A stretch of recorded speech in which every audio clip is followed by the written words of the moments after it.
பெண்களுக்கு பாதுகாப்பு இல்லை என எதிர்க்கட்சிகள் பொய் பிரச்சாரம் செய்து வருவதாக முதலமைச்சர் குற்றச்சாட்டு.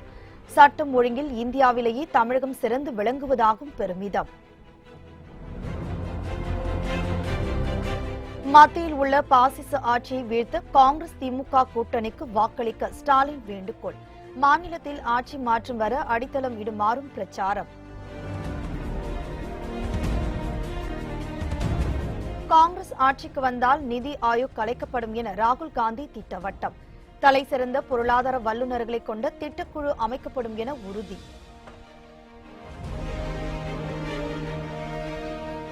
பிரதமர் பதவிக்கு தகுதியில்லாத ராகுல் காந்திக்கு வாக்களிப்பது எந்த விதத்திலும் பயனளிக்காது என தம்பிதுரை பரப்புரை.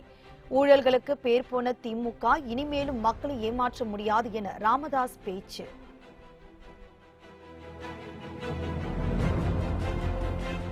நாடு கடத்தல் தொடர்பான வழக்கில் நீரவ் மோடிக்கு மீண்டும் ஜாமீன் மறுப்பு.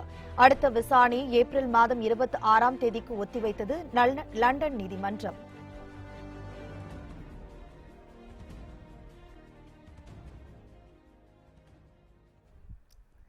பெண்களுக்கு பாதுகாப்பு இல்லை என எதிர்க்கட்சிகள் பொய் பிரச்சாரம் செய்து வருவதாக தெரிவித்த முதலமைச்சர் எடப்பாடி பழனிசாமி தமிழகத்தில் காவல்துறை சிறப்பாக செயல்பட்டு வருவதாக புகழாரம் சூட்டியுள்ளார். கடலூர் மாவட்டத்தில் சூறாவளி பிரச்சாரம் மேற்கொண்ட முதலமைச்சர் எடப்பாடி பழனிசாமி அதிமுக கூட்டணி சார்பில் மக்களவைக்காக போட்டியிடும் பாமக வேட்பாளர் கோவிந்தசாமியை ஆதரித்து வாக்கு சேகரித்தார். அப்போது பொதுமக்களிடையே பரப்புரையாற்றிய அவர் இந்தியா பாதுகாப்பாக இருக்க வேண்டும் எனில் மோடியே மீண்டும் பிரதமராக வர வேண்டும் என்று குறிப்பிட்டார். மேலும் பெண்களுக்கு பாதுகாப்பு இல்லை என எதிர்க்கட்சிகள் பொய் பிரச்சாரம் செய்து வருவதாக தெரிவித்த முதலமைச்சர் எடப்பாடி பழனிசாமி தமிழகத்தில் காவல்துறை சிறப்பாக செயல்பட்டு வருவதாக புகழாரம் சூட்டினார். இந்த நாடாளுமன்ற தேர்தல் மூலமாக இந்த நாட்டை ஆளக்கூடிய ஒரு சிறந்த பாரத பிரதமர் இந்த நாட்டிற்கு தேவை. அவை அந்த சிறந்த பாரத பிரதமர் வருகின்றால் தான் இந்த நாடு பாதுகாப்பாக இருக்கும், இந்த நாடு வளம் பெறும், செழிக்கும்.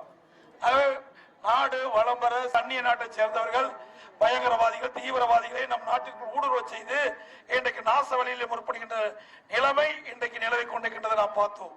அதை எப்படிப்பட்ட சூழ்நிலையில ஒரு நிர்வாக திறமை மிக்க இந்த நாட்டை பாதுகாக்கக்கூடிய இந்த நாட்டு மக்களுடைய வளங்களை பெருக்க வளர்ச்சி திட்டங்களை உருவாக்க திறமை மிக்க ஒரு பிரதமர் நாட்டிற்கு தேவை. அந்த திறமை மிக்க பாரத பிரதமர் நரேந்திர மோடி அவர்கள் மீண்டும் பிரதமராக வர வேண்டும் என்பதற்காக நம்முடைய அனைத்து இந்திய அண்ணா திராவிட முன்னேற்ற கழக கூட்டணியில் அங்கு வைக்கின்ற பாட்டாளி மக்கள் கட்சி சேர்ந்த வெற்றி வேட்பாளர் மரியாதைக்குரிய டாக்டர் ஆர் கோவிந்தசாமி அவர்களுக்கு பாம்பர சின்னத்திலே வாக்களிக்க. இந்தியாவிலேயே தமிழகம் மின்மிகை மாநிலமாக திகழ்வதாக குறிப்பிட்ட முதலமைச்சர் கடலூரில் கொள்ளிடம் கூட்டு குடிநீர் திட்டம் நிறைவேற்றப்பட்டுள்ளதாகவும் 100 நாட்கள் வேலை திட்டம் 200 நாட்களாக உயர்த்தப்படும் என்றும் உறுதியளித்தார். குடிநீர் வழங்க 265 கோடி ரூபாய் மதிப்பீட்டிலான கொள்ளிடம் கூட்டு குடிநீர் திட்ட பணி நிறைவடையும் தருவாயில் உள்ளது. வேகமா துரிதமா பணி நிறைவேற்றி இந்த பகுதி மக்களுக்கு நிலையான குடிநீர் வழங்கப்படும். அதேபோல 100 நாள் வேலை திட்டத்தை 200 நாளாக உயர்த்தப்படும். 100 நாள் வேலை திட்டத்தை 200 நாளாக உயர்த்தப்படும். சேது சமுத்திர திட்டம் சுயநலத்திற்காக செயல்படுத்தப்பட்ட திட்டம் என குற்றம் சாட்டியுள்ள துணை முதலமைச்சர் ஓ பன்னீர்செல்வம் அதிமுக அரசை எந்த சக்தியாலும் வீழ்த்த முடியாது என குறிப்பிட்டுள்ளார். நாடாளுமன்ற தொகுதியில் போட்டியிடும் அதிமுக கூட்டணி வேட்பாளர் காளியப்பனுக்கு வாக்கு சேகரித்த நாமக்கல் பூங்கா சாலையில் கட்சி ஒருங்கிணைப்பாளரும் துணை முதலமைச்சருமான ஓ பன்னீர்செல்வம் பிரச்சாரம் மேற்கொண்டார். அப்பொழுது பரப்புரையாற்றிய அவர் திமுக ஆட்சியின் போது கர்நாடகாவில் தடுப்பணை கட்டுவதற்கு அப்போதைய முதலமைச்சர் கருணாநிதி எந்த ஆட்சேபனையும் தெரிவிக்கவில்லை என்றும், ஆனால் நீதிமன்றத்திற்கு சென்ற முன்னாள் முதலமைச்சர் ஜெயலலிதா காவிரி நடுவர் நீதிமன்ற தீர்ப்பை பெற்று தந்தார் என்றும் குறிப்பிட்டார். சேது சமுத்திர திட்டம் சுயநலத்திற்காக செயல்படுத்தப்பட்ட திட்டம் என்றும், தமிழகத்தில் வன்முறை கட்ட பஞ்சாயத்து கலாச்சாரத்தை கொண்டு வந்தது திமுக தான் என்றும் விமர்சனம் செய்தார். 1972 திமுக கருணாநிதி அவர்கள் தமிழகத்தினுடைய முதலமைச்சராக இருந்த பொழுது கர்நாடகா 4 அணைகளை கட்டுவதற்கு முயற்சி எடுத்து தொடங்கிவிட்டது. தமிழகத்தில் மிகப்பெரிய எதிர்ப்பு கிளம்பியது. உச்ச நீதிமன்றத்தில் வழக்கும் போடப்பட்டது. ஆனால் கருணாநிதி அவர்கள் டெல்லி சென்று எங்களுக்கு கர்நாடக அரசு அணை கட்டுவது எங்களுக்கு எந்த ஆட்சேபனைகளை அணை கட்டிக்கொள்ள வேண்டிய அனுமதி தந்துவிட்டு வந்துவிட்டார். ஒப்பந்தத்தில் கையில் போட்டார். அதனால் வந்த வேலை நம்மளுக்கு வந்துகின்ற நீரின் அளவு குறைக்கப்பட்டது. குறைந்து போனது. தமிழகத்தினுடைய முதலமைச்சராக திரு கருணாநிதி 2007 ஆண்டு மத்தியில் காங்கிரஸ் திமுக கூட்டணி, மாண்புமிகு அம்மா அவர்கள் எதிர்கட்சி தலைவர். 2007 மாண்புமிகு அம்மா அவர்கள் தமிழகத்துடைய முதலமைச்சராக வந்ததற்கு பின்னால் பல முறை டெல்லி சென்று அன்றைக்கு மன்மோகன் சிங் காங்கிரஸ் கூட்டணி ஆட்சியுடைய பிரதமராக இருந்தார். அவர் பல முறை வேண்டுகோள் வைத்தார், பலனில்லை. மயிலே மயிலே என்று சொன்னால் இறக போடாது என்று மாண்புமிகு அம்மா உச்சநீதிமன்றம் சென்று வாதாடி போராடி சட்ட போராட்டம் நடத்தி அதற்கு பின்னர் 2013 ஆண்டுதான் மாண்புமிகு அம்மா காவிரி நடுவர் மன்றத்துடைய இறுதி தீர்ப்புக்கு அரசாணை பெற்று தந்த ஒரே தலைவர், ஒரே முதலமைச்சர் இதையும் டாக்டர் புரட்சித் தலைவர். தொடர்ந்து பேசிய ஓ பன்னீர்செல்வம், மத்தியில் பாஜக அரசு ஆட்சிக்கு வந்தவுடன் விஞ்ஞானத்தில் வல்லமை படைத்த இந்தியாவை கண்டு ரஷ்யா, அமெரிக்கா உள்ளிட்ட நாடுகள் அஞ்சுவதாக குறிப்பிட்டார். மேலும் சிறுபான்மை மக்கள் நலனுக்காக மாநில அரசு பல்வேறு திட்டங்களை செயல்படுத்தி வருவதாக பெருமைப்பட கூறிய அவர், அதிமுக அரசை எந்த சக்தியாலும் வீழ்த்த முடியாது எனவும் உறுதிபட தெரிவித்தார். மிகப்பெரிய வல்லரசு நாடாக இந்தியா உருவாகி கொண்டிருக்கிறார். வலிமையான பாரதம் இன்னைக்கு உருவாகி கொண்டிருக்கிறது. மோடிஜி அவர்கள் இந்த தேசத்தை ஒரு நேரான பாதையில் சென்று கொண்டிருக்கிறார். எங்க இருக்குது ஜாதி சண்டை மதத்தில் இருந்த தமிழ்நாட்டில்? தமிழகம் அமைதி பூங்கா மாநிலமாக விளங்கிக் கொண்டிருக்கிறார். நம்மள சகோதரராக வாழ்ந்து கொண்டிருக்கிறோம். ஒரு தாய் மக்களாக நாம் வாழ்ந்து கொண்டிருக்கிறோம். அதிலும் மாண்புமிகு அம்மாவுடைய பொற்கால ஆட்சி சிறுபான்மையின பெருமக்களுக்கு பாதுகாப்பு அரணாக இருந்த ஒரே ஆட்சி அனைத்து இந்திய அண்ணா முன்னேற்ற கழகத்தின் ஆட்சி தான். மாவட்டம் மிகப்பெரிய அரசியல் விழிப்புணர்ச்சி பெற்ற மாவட்டம். இங்க இருக்கிற மக்கள் எல்லாம் பெருமக்கள்லாம் ரொம்ப தெளிவா முடிவெடுக்கிறாங்க. நீங்க ரொம்ப தெளிவா முடிவு. எப்பயுமே ஒரு முடிவெடுத்தால் அது சரியாகத்தான் இருக்கும் என்ற வரலாற்றை நீங்க ஏற்கனவே உருவாக்கி தந்திருக்கிறீர்கள். மத்தியில் உள்ள பாசிச பாஜக ஆட்சியை வீழ்த்தவும் மாநிலத்தில் சிறப்பான ஆட்சி கொண்டு வரவும் காங்கிரஸ் திமுக கூட்டணி ஆதரிக்குமாறு ஸ்டாலின் வேண்டுகோள் விடுத்துள்ளார். ராமேஸ்வரத்தில் இந்திய யூனியன் முஸ்லீம் லீக் வேட்பாளர் நவாஸ் கனியை ஆதரித்த தேர்தல் பொதுக்கூட்டத்தில் உரையாற்றிய ஸ்டாலின், கலைஞர் இல்லாமல் திமுக சந்திக்கின்ற முதல் தேர்தலில் தம்மை ஆதரிக்குமாறு கேட்டுக் கொண்டார். தலைவர் கலைஞர் அவர்கள் இல்லாமல் நடைபெறுகிற தேர்தல் இந்த தேர்தல். அவர் இல்லை என்று சொன்னாலும், இயற்கை அவரை நம்மிடத்திலிருந்து பிரித்திருந்தாலும், என்றைக்கும் நம்முடைய உள்ளத்தில உதிரத்தில உயிரோடு கலந்திருக்கக்கூடிய தலைவராக விளங்கிக் கொண்டிருக்கிறார்கள். எனவே அவருடைய சார்பில் அவருடைய மகனாக இருக்கக்கூடிய ஸ்டாலின் உங்களிடத்தில் வாக்கு கேட்க வந்திருக்கிறேன், ஆதரவினை கேட்க வந்திருக்கிறேன். ஆக நீங்கள் எல்லாம் சிறப்பானதொரு வெற்றியை தேடி தந்து மத்தியில ஒரு சிறப்பானதொரு ஆட்சியை, அதை தொடர்ந்து மாநிலத்தில் நமக்காக ஒரு ஆட்சியை நீங்கள் உருவாக்கி தருவதற்கு துணை நிற்க வேண்டும் என்று நான் கேட்டுக்கொள்ள விரும்புகிறேன்.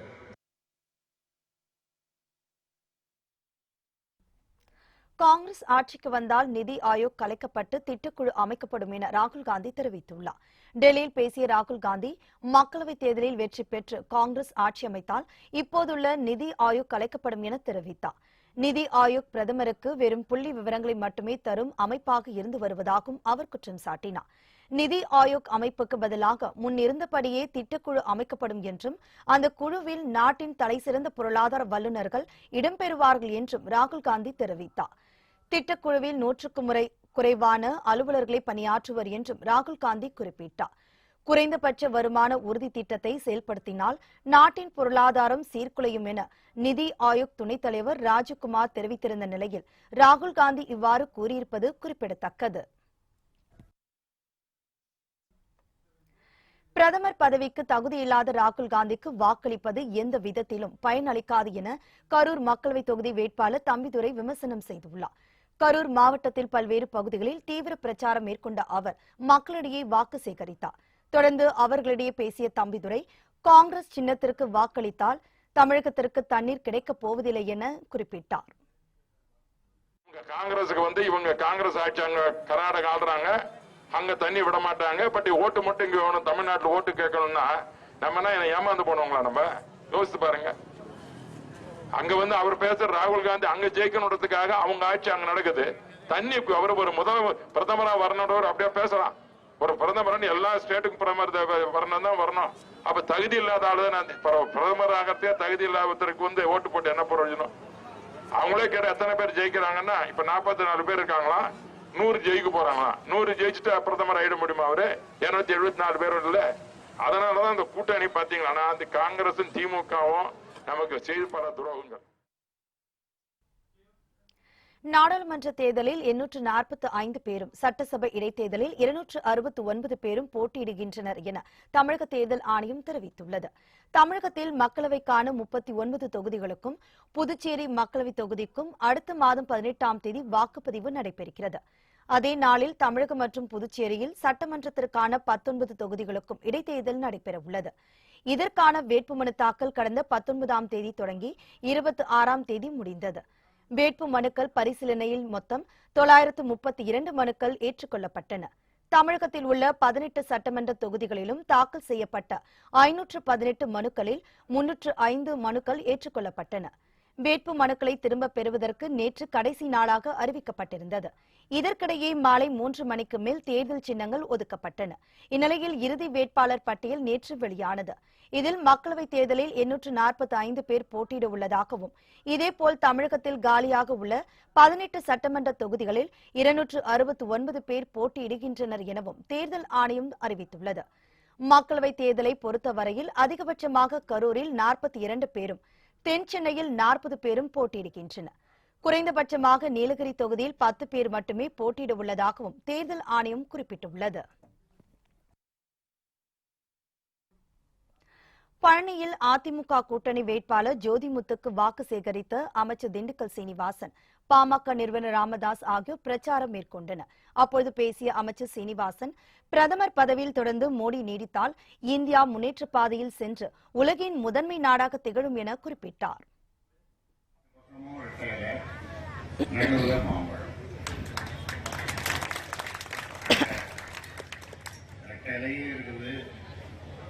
மாம்பழமும் அந்த வகையில் இந்த தொகுதியிலே ஜோதிமுத்துவை ஒரு இளைஞரை நிறுத்தியிருக்கிறோம். ஒரு விவசாய குடும்பத்திலே சேர்ந்தவர், எளிய மனிதர்.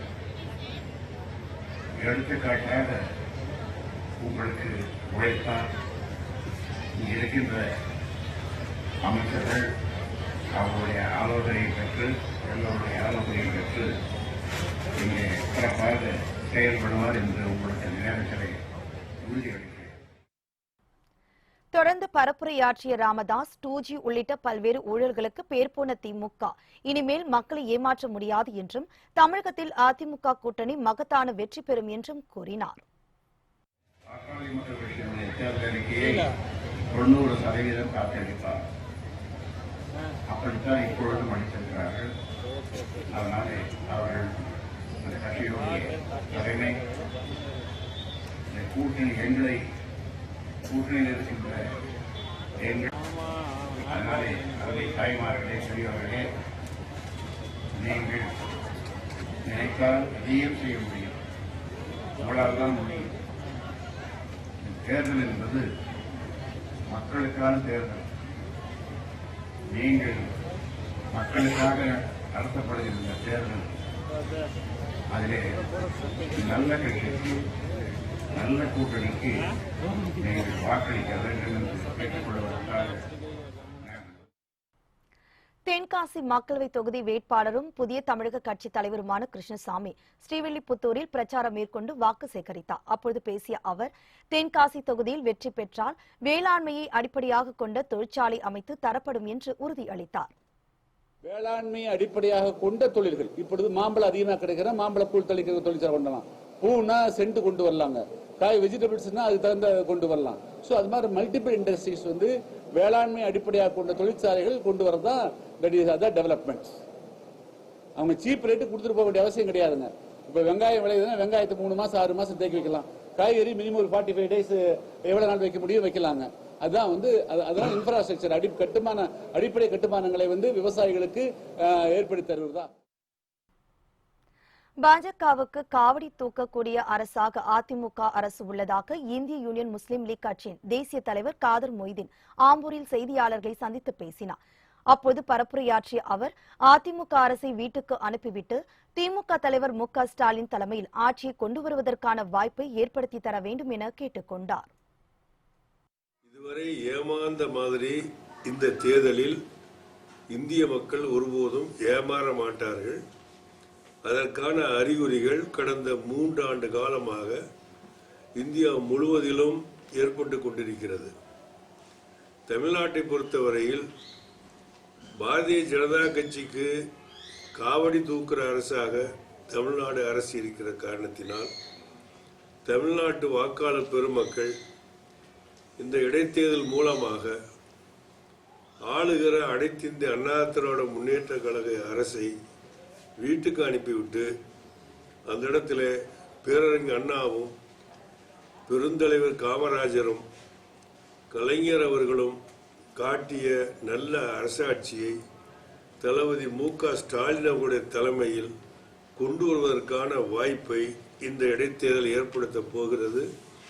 ஆக தமிழ்நாட்டிலே இன்று நடக்கக்கூடிய நாடாளுமன்ற தேர்தலில் பாண்டிச்சேரி உள்ளிட்ட தமிழகத்தில் இருந்து 2004ஆம் ஆண்டு எப்படி 40 தொகுதிகளிலும் இந்த கூட்டணி வெற்றி பெற்றதோ அதே மாதிரியான வெற்றியை நிச்சயமாக இது பெறும்.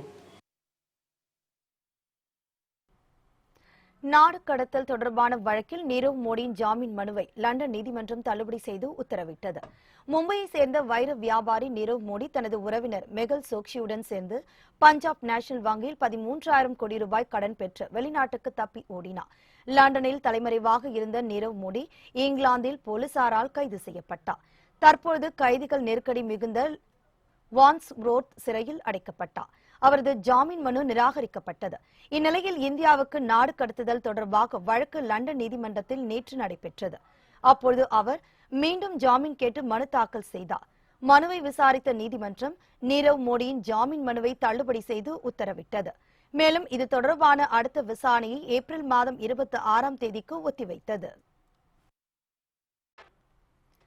திமுக இலக்கிய அணி மாநில பொறுப்பாளர் அமுதன் மறைவிற்கு இரங்கல் தெரிவித்துவிட்டு ஸ்ரீவில்லிபுத்தூரில் திக தலைவர் கி. வீரமணி செய்தியாளர்களை சந்தித்து பேசினார். அப்போது பேசிய அவர் ராணுவத்தையும் விஞ்ஞானத்தையும் பிரதமர் மோடி தேர்தலுக்கு பயன்படுத்துகிறார் என விமர்சனம் செய்தார்.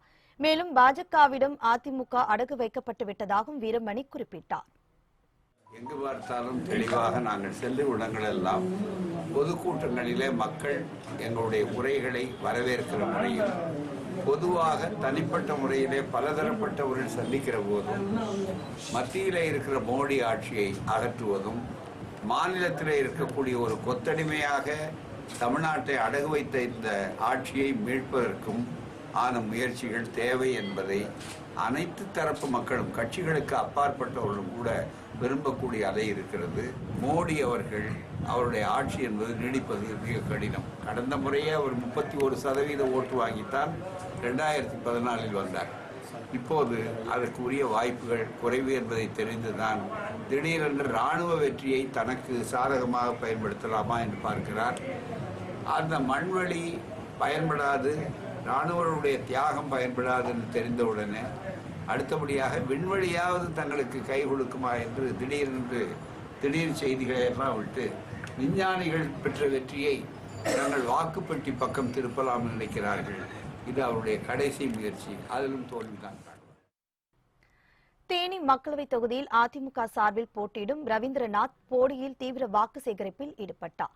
தேனி மக்களவைத் தொகுதியில் அதிமுக சார்பில் போட்டியிடும் வேட்பாளரும் துணை முதல்வரின் மகனுமான ரவீந்திரநாத் போடி வட்டாரத்தில் பல்வேறு ஊர்களில் தீவிர வாக்கு சேகரிப்பில் ஈடுபட்டார்.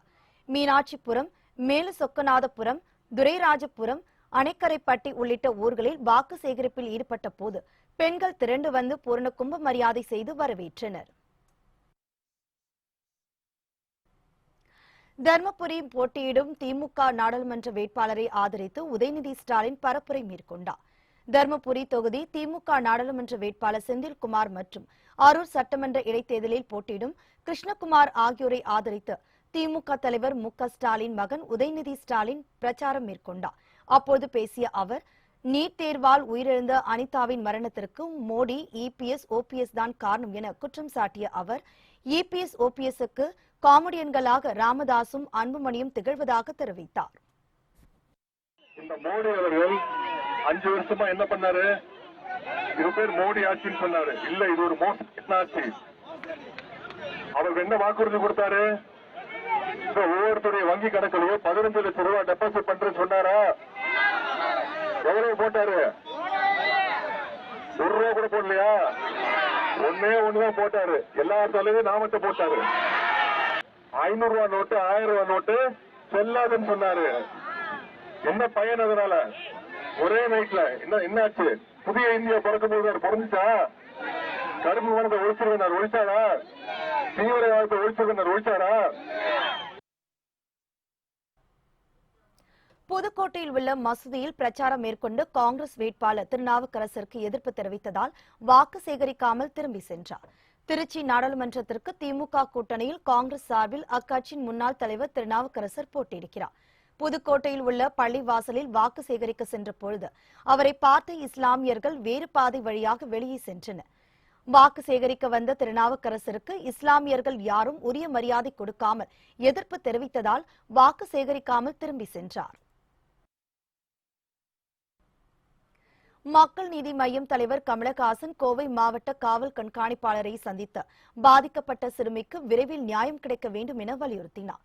மக்கள் நீதி மய்யம் தலைவர் கமலஹாசன் கோவை மாவட்ட காவல் கண்காணிப்பாளர் பாண்டியராஜனை நேரில் சந்தித்தார்.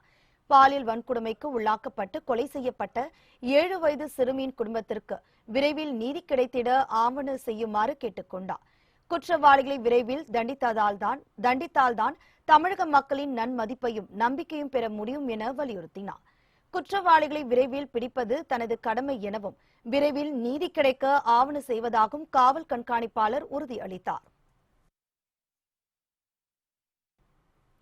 இந்து மதத்தையும் இந்து தெய்வங்களையும் அவதூறாக பேசிய திராவிட கழக தலைவர் கி. வீரமணியை கைது செய்ய கோரி இந்து மக்கள் கட்சி சார்பில் மனு அளிக்கப்பட்டுள்ளது. சென்னை போலீஸ் கமிஷனர் அலுவலகத்தில் மனு அளித்த இந்து மக்கள் கட்சியின் மாநில செயலாளர் செந்தில் செய்தியாளர்களை சந்தித்தார். அப்போது பேசிய அவர், இந்து தெய்வத்தையும் பொள்ளாச்சி பாலியல் வழக்கையும் தொடர்பு படுத்தி திராவிட கழக தலைவர் கி. வீரமணி பேசி வரும் வீடியோ சமூக வலைதளங்களில் வைரலாகி வருவதாகவும் அவரை கைது செய்ய கோரி மனு அளிக்கப்பட்டுள்ளதாகவும் தெரிவித்தார். பொள்ளாச்சியில நடந்த அந்த ஒரு கொடூரமான நிகழ்வுக்கு முன்னோடி கிருஷ்ண பரமாத்மா என்று சொல்லி இந்துக்களுடைய மனதை வேதனைப்படுத்தும் விதமாக கிறுக்கு வீரமணி பேசியிருக்கின்றார். நான் கேட்கிறேன், வீரமணி அவர்களே, காதலர் தினத்தை கொண்டாட வேண்டும் என்று சொல்லி இளைஞர்கள் மத்தியிலே ஒரு வக்ர புத்தியை ஏற்படுத்தியது யாரு? திராவிடர் கழகம். பெண்களுக்கு மதிப்பு கொடுக்கக்கூடிய தாலிய அறுக்கணும்னு சொல்லி இந்த கிறுக்கு வீரமணி பேசினால தானே இன்னைக்கு பண்பாடு, கலாச்சாரம், நாகரீகம், ஒழுக்கம் இதெல்லாம் இல்லாம போச்சு. பொள்ளாச்சி சம்பவத்துக்கு முன்னோடி கிருஷ்ண பரமாத்மா என்று சொல்லி இந்த கேடுகட்ட வீரமணி பேசியிருக்கிறது மிக வன்மையாக கண்டிக்கின்றோம். இந்துக்கள் மனதை புண்படுத்தி இருக்கக்கூடிய இந்த செயலை கண்டித்து வீரமணியை கைது செய்ய வேண்டும். மத உணர்வுகளை புண்படுத்தக்கூடிய வகையில் இருக்கக்கூடியனால உடனடியாக முதல் தகவல் அறிக்கையை பதிவு செய்ய வேண்டும் என்கின்ற வேண்டுகோளை நாங்கள் வைத்து இங்கே கமிஷனர் அவர்களிடத்தில் நாங்கள் மனு கொடுத்திருக்கின்றோம்.